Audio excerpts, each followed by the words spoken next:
بسم الله الرحمن الرحيم. السلام عليكم ورحمة الله تعالى وبركاته. فيرس ديال ميلول بسن روكتان هكذا وهذا warka telefishinka caalamiga ee JTV oo siin ku kooyahay stuudiyaha koowad ee uu kalena magaalada Baydhabo ee xarunta gobolka Baay. Qodobada wararkuna siin hayno may banka doorona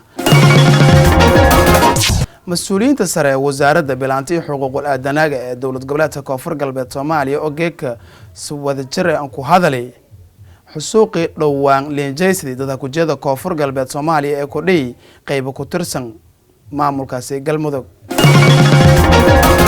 maamulka Galmudug oo shaacay in galanta la ka dhakay shakhsiyaadka ku dambeey dalkii dhawaan leenjaysidii dadka ku jeeda Koonfur Galbeed Soomaaliya. xiisad ku dhalatay calanka Soomaaliya oo ka teegan qayb ku mid ah Somaliland. xubno ku tirsan kooxda al-shabaab oo ka halaagsamay qarax iyo diyaariyayeen. xogayaga joogtada xafiiska ra'iisul wasaaraha xukuumadda federaalka Soomaaliya oo kulan la qaadaday shaqaalo intii oo kala.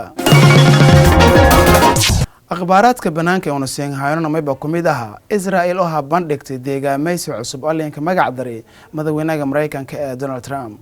intaas may bahayeen qodobadeenka door karoonay warkaan haddana ka dhawaada uu sugiyo fidsan intaas in ku jeediyo anoo Maxamed Cabdullaahi